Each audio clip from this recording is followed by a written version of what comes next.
فلسطین لٹ رہا ہے اور ہم بیٹھے ہوئے ان لوٹنے والوں کا ساتھ دے رہے ہیں، ہم ساتھ دے رہے ہیں لوٹنے والوں کا جو لٹ رہے ہیں۔ نہیں، آپ کو یاد ہے ایک جملہ کشمیر سے آیا تھا چند سال پہلے، جب ہماری حکومت کی طرف سے سرکاری سطح پر اعلان ہوا کہ ہم سفارتی طور پر، اخلاقی طور پر آپ کے ساتھ کھڑے ہیں، تو کشمیر کے ایک لیڈر نے جواب دیا تھا، صاحب مہربانی کریں آپ بیٹھ جائیں، 70 سال ہو گئے آپ کو ہمارے ساتھ کھڑے ہوئے، آپ کھڑے کھڑے تھک جائیں گے، آپ بیٹھ جائیں۔ سنا تھا آپ نے یہ جواب؟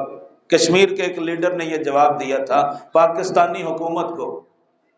کہ صاحب آپ بیٹھ جائیں، 70 سال ہو گئے آپ کھڑے ہوئے ہیں ہمارے ساتھ، تو ہم تو کھڑے ہوئے ہیں، آپ بیٹھ جائیں آرام سے، آپ تھک جائیں گے، بیمار ہیں آپ۔ یہ کتنا بڑا تماچا تھا ہمارے منہ کے اوپر، لیکن ہماری حالت یہ ہے کہ ہمارے کان پہ کیڑی تک نہیں رینگتی۔ آج پہلے ہم کشمیر کا رونا رو رہے تھے، آج فلسطین کا رونا ہے، کل کسی اور کا روئیں گے، ایک ایک کر کے مرتے جائیں گے، صفحہ ہستی سے مٹتے جائیں گے، لیکن ہمارے اندر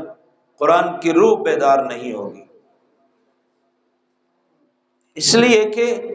ایک سازش کے تحت ہمیں بتا دیا گیا کہ نہیں، یہ ایسا کرنا، یہ جہاد کرنا، یہ قتل غارت کرنا، یہ تو انسانوں کا خون بہانا ہے۔ اسلام امن کا درس دیتا ہے۔ یہ کسی دشمن نے ہوائی اڑا دی کہ اسلام امن کا درس دیتا ہے، اور غلط ہوائی اڑا دی۔ میں بتاتا ہوں اسلام کب امن کا درس دیتا ہے۔ میرے اور تمہارے آقا حضور سید عالم صلی اللہ تعالی علیہ وسلم فرماتے ہیں، سال بن سعد رضی اللہ تعالیٰ عنہ راوی ہیں، قال رسول اللہ صلی اللہ علیہ وسلم رباط یوم فی سبیل اللہ خیر من الدنیا وما علیہا۔ میرے اور تمہارے آقا فرماتے ہیں ایک مسلمان کا ایک رات یا ایک دن اپنے ملک کی سرحد کے کنارے پر کھڑے ہو کر فوجی لشکر کی حفاظت کے لیے کھڑا ہونا، ایک بندہ، پورا لشکر اسلام کا میدان میں اترا ہوا ہے، پورا ملک آرام سے ہے، گھروں میں ہے، اس فوج کا ایک بندہ ملک کی سرحد پر گھوڑے پر سوار ہو کے کھڑا ہو گیا ہے حفاظت کے لیے۔ میرے آقا صلی اللہ تعالی علیہ وسلم فرماتے ہیں پوری روئے زمین پر جتنی دولت و نعمت ہے اگر اس کو دے دی جائے، جتنا فائدہ اس سے ہوگا اس سے کئی گنا زیادہ اسلامی فوج کے لیے ایک رات کے پہرا دینے پر اللہ عطا فرمائے گا۔ کہاں سے زمین شروع ہوتی ہے؟ آپ کسی کو پتہ ہے زمین کہاں سے شروع ہوتی ہے، کہاں پہ جا کے ختم ہوتی ہے؟ جب ہمیں صرف اتنا نہیں پتا کہ زمین کہاں سے شروع ہوتی ہے اور کہاں جا کے ختم ہوتی ہے، میرے آقا علیہ السلام کی تو نگاہ نبوت ہے نا۔ تو حضور فرما رہے ہیں کہ پوری روئے زمین کی نعمتیں اگر ایک بندے کو دے دی جائیں، پوری روئے زمین کی دولت ایک بندے کو دے دی جائے ہر طرح کی،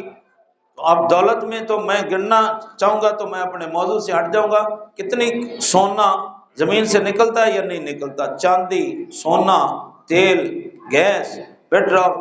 کتنی چیزیں جو کانوں سے نکلتی ہیں، کتنی بڑی کانیں ہیں پہاڑوں میں،